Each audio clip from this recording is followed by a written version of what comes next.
IPS ஆஃபீஸராக இருக்கக்கூடியது government permission இல்லாமல் எப்படி வந்து ஒரு கன்க்ளூஷனுக்கு வந்தார்? ஒரு அக்யூஸ் தான் இருக்கான், வேற யாரும் இல்லை. ஆரம்ப கட்ட விசாரணை வழக்கு இருக்குன்றீங்க, ஒரு அக்யூஸ்ன்றீங்க. அப்போ நீங்களே சொல்லிட்டீங்கன்னா அந்த புலன் விசாரணை அதிகாரி அவன் எப்படி விசாரணை விமர்சனம் பண்ண ஆரம்பிச்சேன், ஏதோ சொல்ல ஆரம்பித்தேன். ரெக்கார்டிங் அருண் இன்டர்வியூ வந்து ஒரு உடனே learned advocate general mister PS Ramanathan suo motu court and government தான் லிட்டிகன்ஸ் அண்ட் பிரைவேட் பார்ட்டிஸ்லாம் தலையிடுறாங்க. இந்த விசாரணையில் ஒரு பாயிண்ட், அதாவது மறைக்கப்படும் இன்னொரு நபர் யார் அப்படிங்கிறது தான். யார் இந்த sir? What is this? Can it be taken back? நான் சொல்றேன், அவன் பிசிக்கல் ரேப் பண்ணா, இவங்க மாரல் ரேப் பண்ணிட்டாங்க. எஃப்ஐஆர்ல மேனிபுலேட் பண்ணிருக்காங்க. மேனிபுலேட் இல்ல, எஃப்ஐஆர் பொறுத்த வரைக்கும் அந்த பொண்ணை ப்ளேம் பண்ணிருக்காங்க. எஃப்ஐஆர் நிக்காதுன்ற லாஸ்ட் நான் சொல்லக்கூடாது. லீக் ஆன போது எல்லாரும் தானே பார்த்துருக்காங்க. இந்த பொண்ணு மாதிரி பல விஷயங்கள் நடந்திருக்கு. எல்லாரும் முன்னுக்கு வரும், எல்லாரும் கம்ப்ளைண்ட் கொடுக்கும். பல போலீஸ் ஆஃபீஸரே பாலியல் வழக்குல சிக்கியிருக்காங்க அவங்க டிபார்ட்மெண்ட்ல. அவங்கள மாவு கட்டு போட மாட்டீங்களா? சர்வைலன்ஸ்ங்கிறது லேப்சஸ் தானே. 20 கேஸ் இருக்குன்னு ஏஜியே சொல்றாரு. ஏஜி அடிஷனல் பேச கூப்பிட்டு 2 வழக்குல தண்டனை நடந்திருக்காங்கன்னு சொல்றாரு. அப்ப 20 வழக்குல இருந்தவனை வந்து ஏன் நீங்க சர்வைல் பண்ணல? இது வரைக்கும் வந்து அந்த ஃபேமிலிக்கு வந்து 25 lakhs கவர்மெண்ட் வழங்கியதா இல்லையான்னு தெரியல. உங்களுக்கு தெரியுமா? இல்லை, அப்படி எதுவும் செய்தி கிடைக்கப்படல. இந்த மாதிரி சென்சிட்டிவான வழக்குகள் அக்யூஸ்ட வந்து முகத்தை மூடி தான் எடுத்துட்டு போவான் நார்மலா. ஆனா அவன் யாருங்கிறத வெளிச்சம் போட்டு கட்டோட காமிச்சிட்டாங்களே.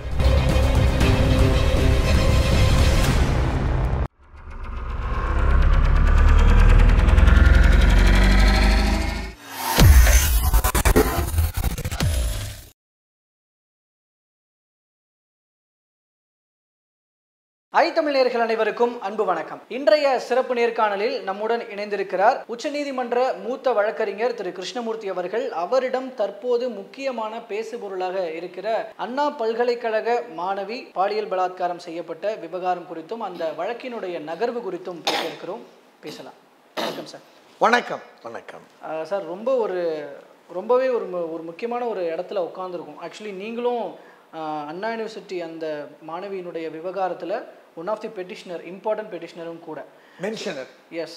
ஸோ இந்த வழக்கை ஆரம்பத்திலேருந்து நீங்கள் இதை பார்த்துட்டு இருக்கிறீங்க, நடத்திக்கிட்டே இருக்கிறீங்க. உங்களுடைய பங்கு அதில் ரொம்ப முக்கியத்துவம் வாய்ந்த ஒன்றாக இருக்கிறது. ஸோ அந்த பெர்ஸ்பெக்டிவ்லேருந்து நான் நிறைய விஷயங்கள் தெரிஞ்சுக்க நினைக்கிறேன். முதல்ல இந்த விவகாரம் எப்படி கையாளப்பட்டு வருகிறது காவல்துறை தரப்பிலிருந்து, starting to till now? First of all, இந்த சம்பவத்தை கேட்ட உடனே ஒரு ரெஸ்பான்சிபிள் சுப்ரீம் கோர்ட் அட்வொகேட் என்னால் வந்து ஜீரணம் பண்ண முடியல. இது பண்டா ரேப் கேஸ்னு ஒரு ரேப் கேஸ் இருந்தது. யூபியில் மாயாவதி சிஎம்மாக இருக்கும்போது நான் பிஏஎல் போட்டு justice honourable Aftab Alam and கேன்சா மிஸ்ரா ரஞ்சனா பிரசாத் தேசாய் பெஞ்சில் பல அதிரடி உத்தரவுகளை பிறப்பிச்சாங்க. அதே மாதிரியான ஒரு வழக்கு. ஸோ இமீடியட்டாக பெட்டிஷன் ஃபைல் பண்ணக்கூடிய சூழ்நிலை எனக்கு இல்லை. ஐ வாஸ் நாட் ஸ்டேஷனில் இல்லை. ஸோ விசியில் வந்து அப்பியர் ஆகி மென்ஷன் பண்ணி ஷியோமோட்டோவை எடுக்க சொல்லணும் அப்படிங்கிற அந்த நோக்கத்தில் தான் நான் என்ட்ரு ஆனேன். நான் என்ட்ரு ஆகிறதுக்கு முன்னாடியே ஜெயபிரகாஷ் வந்து அவர் என்ட்ரு ஆகி இந்த மாதிரி நாங்கள் லெட்டர் சர்க்குலேட் பண்ணியிருக்கோம், சிபிஐ விசாரணைக்கு மாற்றணும், வரலட்சுமி சிஸ்டர் அட்வொகேட் லெட்டர் இருக்கணும். உடனே அவர் பார்த்துட்டு எஸ் ரைட். உடனே செகண்ட் நான் மென்ஷன் பண்ணுறேன், லார்டு சிமிலர் ப்ரேயர் தான். பட் என்னுடைய அப்பீலை பொறுத்த வரைக்கும் FIR was leaked, released, suitable compensation கொடுக்கணும், லார்டு டேமேஜ் பண்ணிட்டாங்க.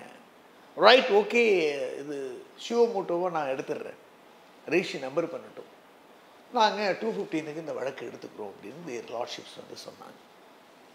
அதுக்கப்புறம் 215 சிட்டிங் வந்தது.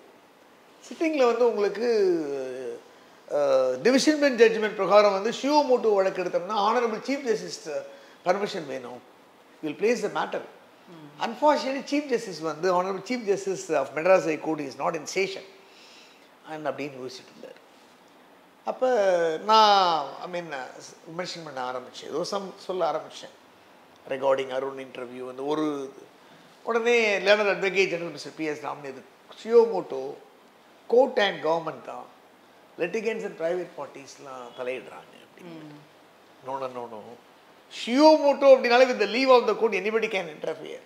அதுவும் we are the stakeholders யார்? ஷியோமோட்டோவில் யார் இருக்காங்க? Court and government. கோர்ட்னா யார்? Advocates, court officers. உங்களுக்கு தெரியாதா அப்படின்னு? இல்லை நிறுத்துங்க நீங்கள் அப்படின்னு அப்படி லார்ட்ஷிப் யோசனை பண்ணார். உடனே ஜெயபிரகாஷ் மோகன்தாஸ் நாங்கள் பெட்டிஷன் ஃபைல் பண்ணிட்டோம், அதை நம்பர் பண்ணிங்கன்னா நான் கொண்டு வந்துருவோனார். It's all right, if it is in order number பண்ணுங்க, if it is in order we will see to it. அப்போ learned advocate mister PS Raman அவர்கள் வந்து வெரி குட், அவங்கெல்லாம் பாரம்பரியமான டிஎம்கே ஆரம்ப காலத்திலலாம் மிஸ்டர் விபி ராமன் ரோடுன்னே இப்போ வச்சாங்க. பாரம்பரியமான சீனியர் அட்வொகேட்ஸ் அவங்கெல்லாம். I mean is good book, is in my good books, that is different. Monday எடுத்துக்கலாம் அப்படின்னாரு. நோ மண்டேலாம் எடுக்க முடியாது, பெட்டிஷன் ஃபைல் பண்ணால் நாங்கள் nobody can prevent the petitioners, நாங்கள் எடுத்துக்கிறோம்னாரு. அப்புறம் 5-7 மணிக்கு ஆரம்பித்தோன்னா உடனே அவர் எடுத்த உடனே நாங்கள் 3 கொஸ்டின் லேர்னர் அட்வொகேட் ஜெனரல் வந்து இல்லை எஃப்ஐஆர் லீக் வந்து டெக்னிக்கல் லேப்ஸு எரரு, நாங்கள் நிக் சென்டருக்கு கொடுத்துட்றோம். அதாவது நிக் சென்டருக்கு கொடுத்துட்றோம். நிக் சென்டர் தான் வந்து இந்த பிஎன்எஸ்லேருந்து சிஆர்பிசி டு பிஎன்எஸ் சிஆர்பிசி இல்லை, அவங்க தான் லீக் பண்ணியிருக்கோம், நாங்கள் ரெஸ்பான்சிபிள் இல்லை. நோன 3 கொஸ்டின்ஸ். நம்பர் 1, நிர்பயா ஃபண்டு என்னாச்சு? சீரியஸ் லேப்ஸஸ் நாங்கள் ஃபீல் பண்ணுறோம், you have to answer. IPS ஆஃபீஸராக இருக்கக்கூடியது கவர்மெண்ட் பெர்மிஷன் இல்லாமல் எப்படி வந்து ஒரு கன்க்ளூஷனுக்கு வந்தார்? ஒரு அக்யூஸ் தான் இருக்கான், வேற யாரும் இல்லை. ஆரம்ப கட்ட விசாரணை வழக்கு இருக்குன்றீங்க, ஒரு அக்யூஸ்ன்றீங்க. அப்போ நீங்களே சொல்லிட்டீங்கன்னா அந்த புலன் விசாரணை அதிகாரி யாராக இருப்பான்னு நினைக்கிறீங்க? ஒரு எஸ்ஐயில் இன்ஸ்பெக்டர் இருப்பான் ஆலமன் போலீஸ் ஸ்டேஷனில், அவன் எப்படி விசாரணை பண்ணுவான்? தலையே சொல்லிடுச்சு. IPS Arun commissioner of police சொல்லிட்டார் மெட்ராஸ், ஒரு அக்யூஸ் தான், முடிவு போச்சுட்டார். இது சீரியஸ் லேப்ஸ், இதை பற்றி எனக்கு சொல்லணும். எஃப்ஐஆர் லீக், இந்த மாதிரி கொஷின்ஸ் எல்லாம் கேட்குறாங்க, இதுக்கெல்லாம் நீங்கள் ஆன்சர் பண்ணணும். நான் ஸ்டேட்டஸ் ரிப்போர்ட் ஃபைல் பண்ணுறேன். எஃப்ஐஆர் லீக் விவகாரத்தில் இந்த மத்திய தகவல் மையமே வந்து லீக் ஆயிருக்கு அப்படின்னு சொல்றதாக தகவல்லாம் வந்துச்சுங்களா? அது லேட்டர் ஆன் ஜட்ஜ்மெண்ட்டுக்கு அப்புறம் அவங்க சொல்கிறாங்க. அதுதான் எந்த லேப்ஸாக இருந்தாலும் ஏற்றுக்கொள்ள முடியாதுங்கிறது தானே ஆனரபிள் கோர்ட்டோட ஜட்ஜ்மெண்ட்டு. அதான் லார்ட்ஷிப் கேட்டாங்களே, சரி சொல்கிறீங்க. Honourable justice is lordship mister we Lakshmi Narayanan தரவாக கேட்டார் ஷார்ப்பாக. எப்போ பிஎன்எஸ் அமலுக்கு வந்தது? 1st of July. No we are in end of December இல்லையா? 4 months ஆகுது பிஎன்எஸ் வந்து. இந்த 4 monthsல் நீங்கள் எத்தனை போக்சோ கேசஸ் ரிலீஸ் பண்ணியிருக்கீங்க? எத்தனை விமன் ஹராஸ்மெண்ட் கேசஸ் லீக் ஆகிருக்கு? எத்தனை எஃப்ஐஆர் லீக் ஆகிருக்கு? எதுவுமே இல்லைல்ல. பட் பர்டிகுலர்லி இது மட்டும் ஆகிறதுக்கான ரீசன் என்ன? கிளீனாக கேட்குறாரு ஷார்ப்பாக அவர். பிஎன்எஸ் எப்போ ஃபோர்ஸுக்கு வந்தது? July 1 no we are in December. அப்போ இத்தனை வழக்கில் எதுவும் லீக் ஆகலையே, வி கான் அக்செப்ட்.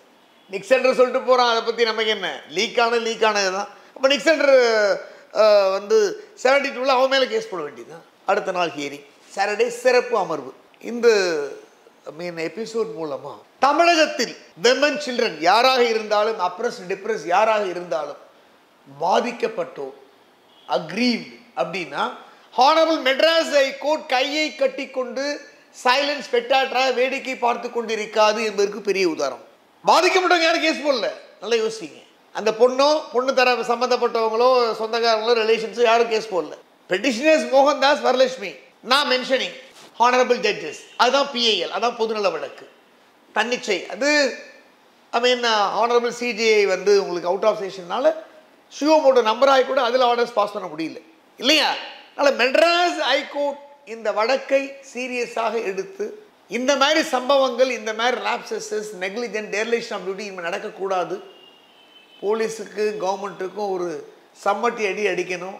பாதிக்கப்பட்ட பெண்ணை காப்பாற்றணும், விசாரணை ஒழுங்காக நடக்கணும், குற்றவாளி தப்பிக்க கூடாது என்று நீதி வழங்கிய ஹானரபிள் மெட்ராஸ் ஹைகோர்ட்டுக்கும், ஹானரபிள் நீதியரசர்கள் மேதகு ஜஸ்டிஸ் எஸ்.எம். சுப்பிரமணியன் லார்ட்ஷிப் அவர்களுக்கும், மேதகு justice V Lakshmi Narayanan honourable லார்ட்ஷிப்புக்கும் வாழ்த்துக்களையும் இதயம் கணித நன்றிகளையும் வணக்கங்களையும் நான் சொல்கிறேன்.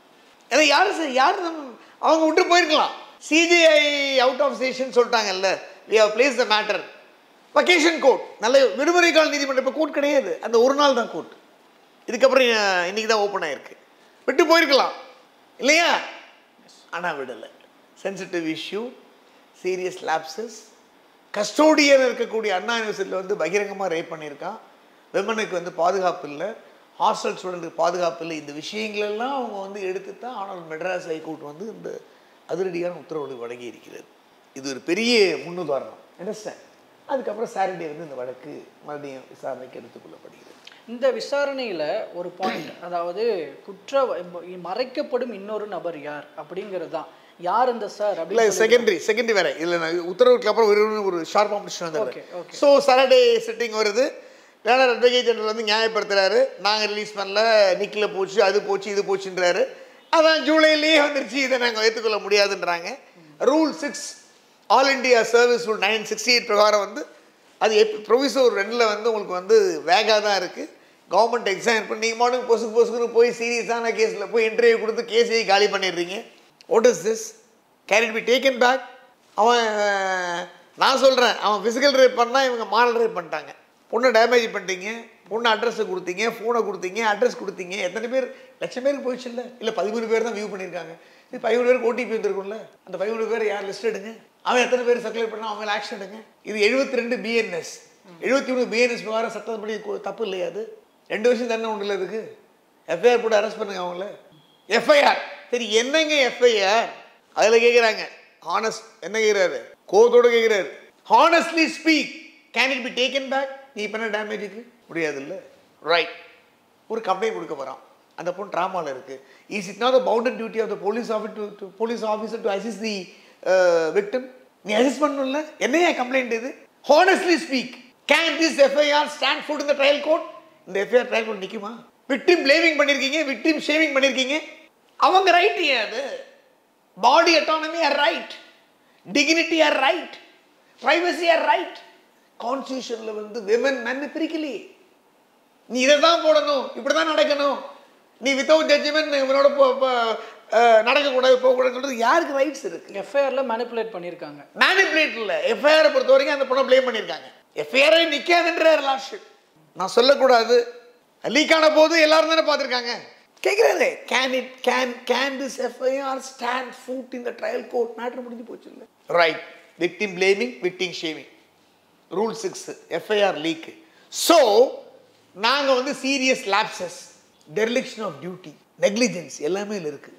அதனால நாங்கள் இந்த ரிட் பெட்டிஷனை வந்து விசாரணைக்கு எடுத்துக்கிறோம். அவங்க கேட்ட ப்ரேயர்ஸ் நல்லா கேட்டுக்குங்க. 2 பெட்டிஷன்ஸ் கேட்ட ப்ரேயர் வெறும் சிபிஐ ட்ரான்ஸ்ஃபர் பண்ண தான் கேட்டிருக்காங்க, வேற எதுவும் கேட்கல. நானாவது எஃப்ஐஆர் ரிலீஸ் ஆச்சு, லீக் ஆச்சு, சூட்டபிள் காம்பன்சேஷன் கொடுக்கணும்னு மென்ஷனாக பண்ண விசியில் கேட்காத ப்ரேயர்ஸ் தான் லார்ட்ஷிப் கொடுத்துருக்காரு. அவங்க கேட்ட ஒரே ப்ரேயர் வந்து சிபிஐ ட்ரான்ஸ்ஃபர் தான். நாங்கள் ரிட் பெட்டிஷன் எடுத்துக்கிறோம், உத்தரவு பிறப்பிக்கிறோம். ஃபர்ஸ்ட் உத்தரவு, டிஜிபி விக்டிம் கேர்ளுக்கு இடைக்கால பாதுகாப்பு தருவது, விக்டிம் கேர்ளுக்கும் விக்டிம் ஃபேமிலிக்கும். டிஜிபி நாங்கள் 3 விமன் போலீஸ் ஆஃபீஸர் அப்பாயின்ட் பண்ணுறோம். மேல் இருந்தார், நாங்கள் நெக்லெக்ட் பண்ணிட்டோம். ஒருத்தர் இன்னபிலிட்டி. நாங்கள் ஃபைனலாக லிஸ்ட்டை வந்து learner advocate general PS Raman அவர்களே என்ன பண்ணுறாரு? வெல்கமிங் தி டிசிஷன், ஸ்பான்டேனியஸ்லி வெல்கமிங். நாங்கள் 3 பேரை சூஸ் பண்ணுறோம். அந்த all women police IPS officers டீமுக்கு நீங்கள் எல்லா வகையிலும் உதவி பண்ணணும், டு அசிஸ்ட். அந்த 3 போலீஸ் ஆஃபீஸர்ஸ் யார்? Annanagar DC Pukkya Snehapriya IPS, Avadi DC Aiman Jamal, Salem DC Brinda, 3 பேருக்கும் நீங்கள் ஃபுல்லஸ்ட்டு கோஆப்ரேஷன் பண்ணணும். என்ன மீனிங்? ஏதாவது இன்டர்வென்ஸ் பண்ணால் மறுபடியும் ஹைகோர்ட் வாங்க நாங்கள் பார்த்துக்குறோன்னு அர்த்தம். அப்போ என்ன அர்த்தம்? இம்ப்ளைடாக நாங்கள் இந்த இன்வெஸ்டிகேஷனை மானிட்டர் பண்ணுறோன்னு சொல்லாமல் சொல்லியிருக்காங்க. ஏன்னா இப்போ அண்ணாநகர் டிசி புக்கியா ஸ்னேகப்பிரியா எடுத்தீங்கன்னா அவங்களுக்கு பாஸ் யார்? அருண் தானே. அப்போ அருணையும் இன்வெஸ்டிகேட் பண்ணணும்ல, அவர் லேப்ஸ் இருந்தால் அவர் மேலே எஃப்ஐஆர் போடணும்ல. ரைட். அடுத்து DGP and chief secretary, home secretary, யாரெல்லாம் எஃப்ஐஆர் லீக்கில் இன்வால்வ் ஆகிருக்காங்களோ அத்தனை அஃபீஷியல்ஸ் மேலேயும் சர்வீஸ் ரூல்ஸ் ஆஸ் பர் ரெலவெண்ட்லாம் ஆக்ஷன் எடுக்கணும். வருங்காலத்தில் இந்த மாதிரி டெரரிசம், இன்சர்ஜென்சி, பாலியல் பலாத்காரம் போன்ற வழக்கெல்லாம் எஃப்ஐஆர் ரிலீஸ் ஆகாது, லீக் ஆகாது நீங்கள் பார்த்துக்கணும். டேமேஜ் பண்ணிட்டீங்க லீக் பண்ணி. ஸோ கவர்மெண்ட் உடனடியாக 25 lakhs காம்பன்சேஷன் இந்த பொண்ணுக்கு வழங்கணும். அந்த காம்பன்சேஷனை யார் எஃப்ஐஆர் லீகல் ரெஸ்பான்சிபிள் நீக்கிட்டே வசூல் பண்ணிக்கிட்டோம். யார் ரெஸ்பான்சிபிள்னு சொல்லிட்டார். நாங்கள் ரெஸ்பான்சிபிள்னு நிற்க சொன்னாலும் வச்சுங்க, நேஷனல் இன்ஃபர்மேஷன் அவன்கிட்ட வசூல் பண்ணிக்கிட்டோம், அவங்கள்ட்ட ரெக்கவரி பண்ணிங்க. ரூல் 6 பிரகாரம் வந்து அருண் வந்து ஒருத்தர் தான் அக்யூஸ்டு அப்படின்னு சொன்னது மகா தப்பு, சட்ட விரோதம், a dereliction of duty, negligence, serious lapses.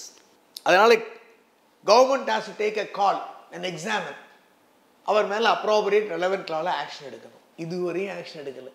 So அவங்க அப்பீல் போவாங்கன்னு நினைக்கிறேன். உத்தரவு பிறப்பிச்சு நேர்லி ஆயிடுச்சு, உங்களுக்கு 1 வீக் வரப்போகுது இல்லை, அட்லீஸ்ட் காத்திருப்போர் பட்டியலையா வச்சிருக்கலாம்ல. ஏன்னா இப்போ முக்கிய ஸ்னேகப்பிரியா வந்து அவன் கீழே வரான்ல. இன்னும் பாஸ் அருண் தானே அண்ணா நகர் டெப்டி கமிஷனருக்கு, ஒன் ஆஃப் தி போலீஸ் டீமுக்கு. இப்போ இந்த இடத்துல ஃபுல் ஃப்ளெஜ்டா விசாரணை அதுதான் யோசிக்க வேண்டியது. பட் நான் அதை அப்பீலுக்கு கொண்டு போனால் தான் அதை பற்றி பேச முடியும். இதுக்கப்புறம் அடுத்தது அண்ணா யூனிவர்சிட்டி சார்பாக ஆகரான பிரதர் என்ன சொல்கிறாரு, நாங்கள் 189 acres ஆஃப் லேண்டு, எங்கள் கிட்ட 4.15 என்ட்ரி தான் என் கண்ட்ரோலில் இருக்குது, 988 கேமராஸ் இருக்குது, அதில் 149 கேமராஸ் ஒர்க் ஆகலை, இது என்டையர் கேம்பஸ், கான்ட்ராக்டர் விட்டுட்டோம் அது சொல்கிறாங்க. 76 கேமரான்னு ஐபிஎஸ் ஆஃபீஸ் அருண் சொன்னார்னா அது அந்த ஏரியாவில் உள்ளது, அதில் வந்து 56 கேமராஸ் வந்து ஒர்க் ஆகுன்னு அவர் சொல்லிட்டு போனார். இந்த கதையெல்லாம் பேசுகிறாங்க. இதுவரையும் வந்து ஹாஸ்டல் வார்டன் மேலேயோ ரெஜிஸ்ட்ரார் மேலேயோ ஆக்சுவலாக இந்த கம்ப்ளைண்ட் யார் கொடுத்துக்கணும்னு நீங்கள் நினைக்கிறீங்க? அதனால என்ன பண்ணுறாங்க, இன்டர்னல் கமிட்டியை வந்து ப்ரூவ்டு எஃபிஷியன்சி உள்ளவங்களை வச்சு நீங்கள் மறுபடியும் கமிட்டி அப்பாயின்ட் பண்ணுங்க, ஆர்டர் இருக்குது. செக்யூரிட்டியை வந்து நீங்கள் பலப்படுத்துங்க, ஆர்டர் இருக்குது. இதெல்லாம் ஆர்டர்ஸ், அதிரடியான பல உத்தரவுகளை. பிரேவ் இந்த பொண்ணு மாதிரி இந்த பொண்ணு மாதிரி பல விஷயங்கள் நடந்திருக்கு. எல்லாரும் முன்னுக்கு வரணும், எல்லாரும் கம்ப்ளைண்ட் கொடுக்கறதுனால நீதிமன்றம் இந்த டிவிஷன் பெஞ்ச் விக்டிம் வந்து பாராட்டுகிறது. இன்னொன்று சொல்கிறாங்க, இன்வெஸ்டிகேஷனில் howsoever they hide in the society, irrespective of the power, position, status in the society, he should not to go scot free. அஃபண்டரை விட்டுறக்கூடாது. இன்வெஸ்டிகேஷன் முடிங்க, சீக்கிரமாக முடிங்க, சார்ஜ் ஷீட் போடுங்க, ட்ரையல் நடத்துங்க, தண்டனை வாங்கி 7 years. அந்த கேமராலாம் எங்கே ஃபுட்டேஜ் இருக்கணும்ல, 7 வருஷமாக அங்கே போயிட்டுருக்கான்றான், என்னோட வேலையே இதான்றாங்க. சரி, சர்வைலன்ஸுங்கிறது லேப்சஸ் தானே. 20 கேஸ் இருக்குன்னு ஏஜியே சொல்கிறாரு. அடிஷனல் இது ஏஜி அண்ட் அடிஷனல் வேலி பேசுக்கு விட்டு 2 வழக்கில் தண்டனை அடைஞ்சிருக்காங்கன்னு சொல்கிறாரு. அப்போ 20 வழக்கில் இருந்தவனை வந்து ஏன் நீங்கள் சர்வைல் பண்ணலை? பழைய சிஆர்பிசி 109, 110, புது பிஎன்எஸ்எஸ் வந்து 120, 129 இது நீங்கள் பண்ணலை. இந்த மாதிரி அதிரடியான உத்தரவுகளை பிறப்பித்து ஒரு நியாயத்தையும் நீதியையும் மெட்ராஸ் ஹைகோர்ட் விடுமுறை கால அமர்வு வழங்கியிருக்கிறது. இதை அமுல்படுத்தணும். இது வரைக்கும் வந்து அந்த ஃபேமிலிக்கு வந்து 25 lakhs கவர்மெண்ட் வழங்கியதா இல்லையான்னு தெரியல. உங்களுக்கு தெரியுமா? இல்லை, அப்படி எதுவும் செய்தி கிடைக்கப்படல. இம்மீடியட், அதாவது வந்து immediately the Tamil Nadu government is directed to pay ₹20 lakhs compensation, interim compensation. இவங்க மறுபடியும் வந்து காம்பன்சேஷன் கேட்டால் இட்ஸ் நாட் அ பார் அப்படின்னு கொடுத்துருக்காங்க. 25 lakhs காம்பன்சேஷன் கொடுத்தா உங்களுக்கு ஏதாவது தெரியுமா? அப்போ ஹைகோர்ட் ஆர்டர் வந்து லெட்டர் அண்ட் ஸ்பிரிட்டில் எக்ஸிக்யூட் பண்ணல தானே அர்த்தம். ஸோ சுப்ரீம் கோர்ட் ரிவோப்பன் ஆகணும்னா அப்பீல் போகிறாங்கன்னு இருக்காங்களா? அப்பீலே போனால் கூட அந்த காம்பன்சேஷனை பே பண்ணணும்ல. அட்லீஸ்ட் இன்வெஸ்டிகேஷன் ஃபைலில் ஹேண்ட் ஆயிடுச்சு, ஸ்டார்ட் பண்ணியிருக்காங்க, இவ்வளோதான். அந்த விக்டிம்கிட்ட வந்து உங்களுக்கு 164 பழைய 164 இப்போ பிஎன்எஸ்எஸ் ஸ்டேட்மெண்ட்டை மேஜிஸ்ட்ரேட்டை கூட்டு போய் வாங்கினாங்களான்னு தெரியல. அப்புறம் இன்னொரு முக்கியமான லேப்ஸ் கேட்டிருக்காங்க. இது மட்டும் புரிஞ்சுங்க, இந்த மாதிரி சென்சிட்டிவான பாலியல் இது வந்து ரேப் 63, 64 பிஎன்எஸ் 73, 71 அதில் போட்டதுனால இது பாலியல் பலாத்காரம், இது ரேப், கற்பிடிப்பு. எஃப்ஐஆரே அதான் சொல்லுது. இந்த மாதிரி சென்சிட்டிவான வழக்குகளில் அக்யூஸ்டை வந்து முகத்தை மூடி தான் எடுத்துகிட்டு போவாங்க நார்மலாக. ஆனால் அவன் யாருங்கிறத வெளிச்சம் போட்டு கட்டோட காமிச்சிட்டாங்களே, அவட கேட்டாங்க என்ன அக்யூஸ்டு கட்டோட போயிட்டு இருக்கான். நான் கேட்கல, ஹைகோர்ட் கேட்குறாங்க. ஜட்ஜஸ், ஆனரபிள் ஜட்ஜஸ், இந்த கரப்ஷனில் லஞ்சம் வாங்கினவனை கட்டெல்லாம் போட மாட்டேன்றீங்க. பல போலீஸ் ஆஃபீஸர்ஸ் புரிஞ்சிருக்கு யாருன்னு, சிறப்பு டிஜிபி கூட மாட்டினார்ல, தண்டனை கூட கொடுத்துட்டாங்கல்ல, அது சொல்லாமல் சொல்கிறார். பல போலீஸ் ஆஃபீஸரையும் பாலியல் வழக்கில் சிக்கியிருக்காங்க உங்கள் டிபார்ட்மெண்ட்டில், அவங்கள மாவு கட்டு போட மாட்டீங்களா? சரி, அதை விட்டுருவோம். கட்டோட போயிட்டுருக்கான் அக்யூஸ்டு, அப்படியே கட்டோட போயிட்டுருக்கான் accused. What is this? Right, we are not on that பாயிண்ட்னு அப்படி வராங்க. அண்டர்ஸ்டாண்ட்? ஸோ இந்த மாதிரி ஒரு சென்சிட்டிவான இஷ்யூவில் அக்யூஸ்டை வந்து யாராவது ரிவீல் பண்ணுவாங்களா? ஏன் அப்படின்னா டெஸ்ட் ஐடென்டிஃபிகேஷன் பேரட் நீங்கள் வந்து அடையாள அணிவகுப்பு விசாரணை கைதிகளையும் தண்டனை கைதிகளையும் எந்த ஜெயிலில் அந்த பரதேசி வார்த்தை வருதுங்க வாயில். நம்ம ரெஸ்பான்சிபிள் சுப்ரீம் கோர்ட் அட்வொகேட்னால நான் பேசாமல் இருக்கேன். அந்த ஸ்கவுண்டல் இருக்கான் பாருங்க, அந்த படுபாவி கொடூரமான பாதகம், கொலையை விட மோசமானது. 19 வயசு பொண்ணு. நாளைக்கு வேறு ஏதாவது ஆச்சுன்னா என்ன பண்ணுவீங்க நீங்கள்? புரிஞ்சிருக்குன்னு நினைக்கிறேன். வேறு ஏதாவது ஆச்சுன்னா அந்த பொண்ணுக்கு என்ன பண்ணுவீங்க? அப்புறம் ஹைகோர்ட் ஆர்டர் வாங்கி தான் அதெல்லாம் பண்ண முடியும். புரிஞ்சிருக்குன்னு நினைக்கிறேன். நான் அதை விளக்கமாக சொல்ல விரும்பலை. அந்த படுபாதகனை வந்து கலக்க சொல்லி மிங்கிள் பண்ண சொல்லி இந்த விக்டிமை கூப்பிட்டு போய் டெஸ்ட் ஐடென்டிஃபிகேஷன் பேரட் டிஐடியை நடத்தினா தான் நீங்கள் அடையாளம் காட்ட முடியும். நீங்கள் அடையாளத்தையும் இவன் தான் ஆசைறீங்களே. நீங்கள் நாளைக்கு டிஃபென்ஸில் ஆர்கியூமெண்ட் பண்ணுவான்ல, அதான் அவனை அடையாளப்படுத்திட்டீங்கல்ல. அக்யூஸ்டு நீங்கள் வந்து ஃபோட்டோவோட எல்லாம் பப்ளிஷ் பண்ணிட்டீங்கல்ல, இவன் தான் அக்யூஸ்டுன்னு. சிசிடிவி ஃபுட்டேஜஸ்லாம் வச்சு கன்ஃபார்ம் பண்ணாங்கன்னு சொல்கிறாங்களே. ஏங்க இந்த வழக்கில் வந்து நீங்கள் ஜெயிலில் போய் ஒரு மேஜிஸ்ட்ரேட் முன்னிலையில், மெட்ரோபாலிட்டன் மேஜிஸ்ட்ரேட் மெட்ராஸுங்கிறதுனால முன்னிலையில் நீங்கள் அடையாள அணிவகுப்பு நடத்தி அவனை ஐடென்டிஃபை பண்ணுற வரைக்கும் நீங்கள் அடையாளத்தை ஃபேஸை வந்து நீங்கள் காட்டக்கூடாதுங்க. பெண்ணும் கன்ஃபார்ம் பண்ணாங்கன்ற ஒரு தகவல் வந்துச்சுங்களே. ஏங்க அது கன்ஃபார்ம் பண்ணது நீங்கள் அங்கே பண்ணணுங்க, அதாங்க சட்டம். Okay okay okay. ட்ரையலில் இதெல்லாம் இடிக்கும். உண்மையிலே கன்ஃபார்ம் பண்ணாங்களா இல்லையான்றது உறுதிப்படுத்தப்படலை. இப்போ கன்ஃபார்மே பண்ணினாலும் சட்டப்படி இந்த மாதிரி வழக்கில் அடையாள அணிவகுப்பு நடத்தணும். அடையாள அணிவகுப்பு நடத்தலை அப்படின்னா வந்து ஃபேட்டல் டு த ப்ராசிக்யூஷன். நல்லா புரிஞ்சுங்க. டிஃபென்ஸ் கொடுத்து அவனுக்கு ஒரு வக்கீல் போவான்ல, நான் மானுங்க இருக்காங்களே. ஆம்ஸ்ட்ராங்கும் பிரதர் அட்வொகேட் தான், என்னுடைய 20 year old ஃப்ரெண்ட். துடிக்க ஆம்ஸ்ட்ராங்க படுகொலை பண்ணாங்க. சர்வசாதாரணமாக தான் அவன் ஹைகோர்ட்டில் வந்து அப்பீல் ஆகிட்டு போயிட்டு இருக்கான். அந்த அக்யூஸ்லாம் ஹாப்பியாக என்ன ஆனந்தன் போராட்டம் நடத்தினாரா, பிஎஸ்சி போராட்டம் நடந்துச்சா, ஒவ்வொரு வயதாக வந்துட்டு போகிறான்ல. இதில் டிஸ்சார்ஜ் படிச்சு கூட விடுதலை பண்ணினா 4 பேர் போட்டிருக்காங்க. அவங்களுக்கும் அதே சமுதாயத்தை சேர்ந்த அட்வொகேட்ஸ் அப்பீர் ஆகிறாங்களே. எங்கள் ஆளுங்க அப்பீர் ஆகலாமா? ஆம்ஸ்ட்ராங்கோட ஆத்மா சும்மா விடுமா? அந்த மாதிரி இந்த வழக்குங்க எங்கள் ஆளுங்க அப்பீர் ஆவானே.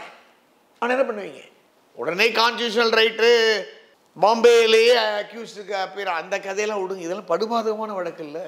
அங்கே போய் நீ வந்து அவனுக்கு டிஃபென்ஸ் எடுத்து என்ன நம்ம என்ன எத்திக்ஸு, நம்ம என்ன லா முடிச்சோம், என்ன சமுதாயத்தில் நம்ம வந்து, ஏன்னா வி ஆர் சோஷியல் இன்ஜினியர்ஸ். ஆனால் இவனுக்கும் எவனா ஒரு எங்கள் ஆளுங்க போய் அப்பீர் ஆனான்னு வச்சுங்க, அவன் இந்த பாயிண்ட் எடுப்பான்ல. அடையாள அணிவகுப்பு நடத்தப்படாமல் எப்படி வந்து நீங்கள் ஐடென்டிஃபை பண்ணீங்க இவன் தான்? அது காரணம் ஐபிஎஸ் அருண் தான். சப்போஸ் நான் இந்த வழக்கை நான் சுப்ரீம் கோர்ட் கொண்டு போய் இதெல்லாம் ஆர்கியூ பண்ணுன்னு வச்சுக்கோங்க, நான் பிளானில் இருக்கேன். Application for seeking permission to file எனக்கு ஒரு 50,000 செலவாகும். பட் நான் என்னோட இந்த தமிழ் பொண்ணு தமிழச்சி இந்த மாதிரி அநியாய அக்கிரமம் நடந்திருக்கு, என்னால் ஜீர்ணிக்க முடியல. கடனை வாங்கிட்டு இல்லைன்னா இந்த மோதிரம் ஒரு போட்டிருக்கு, இது ஏதாவது அடமானம் வச்சா நான் இந்த வழக்கை எஸ்எல்பி கொண்டு போகலாமான் இருக்கு. அங்கெல்லாம் கொண்டா நான் கேட்டுருவேன், அந்த அருணை நீங்கள் அப்பீராக சொல்லுங்கள் ஜட்ஜஸ் மேடின்னு கேட்பேன். ஏங்க சாதாரணமாக தெரியுங்க, அடையாளம் எப்போது சாதாரண ஒரு ஹெட் கான்ஸ்டபிளுக்கே தெரியுங்க, விட்டீங்க. இப்போ பாரு பகிரமான உண்மைகள்லாம் வருதுங்க. தினத்தில் பக்கமாக போடுறான். அவன் ஏதோ பார்க்கமாமா யார் கடத்திட்டு போய் 25 lakhs கேட்டிருக்கானா, 15 லட்சம் கொடுத்தானா, குடும்பத்தையே அரெஸ்ட் பண்ணா. இந்த மாதிரி ஒரு குற்றவாளியை நீங்கள் நடமாட விட்டுருக்கீங்க அப்படின்னா ஒரு பெரிய லிஸ்ட்டும் போட்டிருக்காங்க. காலையில் நலத்திட்ட உதவிகள் பணியை செய்வார், ஈவினிங் ஆனால் போயிட்டு அது ஆர்டர்லேயே வருதுங்க. ஆர்டரில் என்ன சொல்கிறாங்கன்னா, ஆர்டர் தான் நான் சொல்கிறேன். ஏன்னா உடனே அவர் திராவிட முன்னேற்ற கழக விங்க ராஜீவ்காந்தியை அவர் உடனே ஒரு புகாரை கொடுத்துருவார்.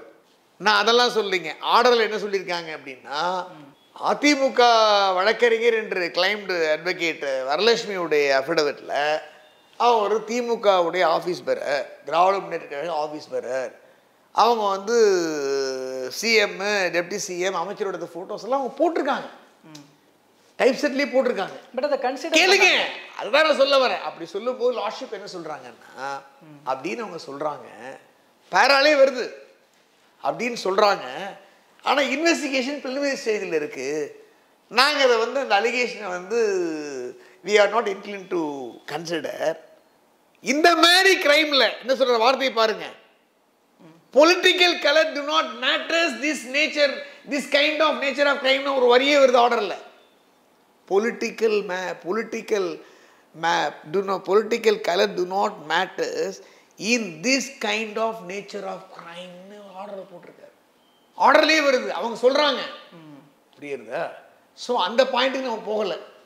அவன் எந்த கட்சிக்காரனாக இருந்தாலும், ஏன்னா நம்ம ஏற்கனவே பல இன்டர்வியூஸில் நம்ம பேசியிருக்கோம், இனிமேல்லாம் அரசியல் கட்சியில் சேரணும் அப்படின்னா ஒரு செல்ஃப் போலீஸ் வெரிஃபிகேஷன் ரிப்போர்ட்டோட போனால் தான் அவனை சேர்த்துக்கணும் போல இருக்கு. ஏன்னா எல்லாருமே ஆம்ஸ்ட்ராங் பிரதர் மாடர் எடுத்திங்கன்னா வளர்க்குடி ஏடிஎம்கே, அஸ்வத்தாமன் காங்கிரஸ், எல்லாருமே பர்ச்சேஸ் டிகிரி இங்கே மாதிரி கவர்மெண்ட் லாவில் முடிச்சவனும் கிடையாது. இவன் முடிச்சுட்டு வந்து எதுக்காக சொல்ல வரேன் அப்படின்னா, டு நாட் மேட்டர்ஸ்னால அவன் சொல்கிறான். பட் இவர் மினிஸ்டர் ரகுபதி வந்து கிளியராக சொல்லிடுறாரு.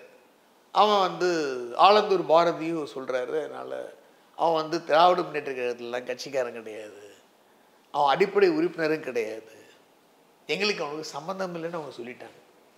ஸோ அவங்க சொல்லிட்டாங்கன்னா அது இல்லைன்னு ப்ரூவ் பண்ணுறது ஐ மீன் ரிட் பெட்டிஷனர்ஸோட வேலை. அதில் நான் தலையிட விரும்பலை. எவனாக இருந்தாலும் சரி இந்த மாதிரி அதுதான் நான் வந்து என்ன கேட்குறேன் அப்படின்னா, தப்பாக எடுத்துக்காதீங்க. சாதாரண மேட்டர்ஸுக்கெல்லாம் வந்து கமல்ஹாசன் வாய்ஸ் ரைஸ் பண்ணுவார். அவர் எங்கே போனாருன்னு தெரியல.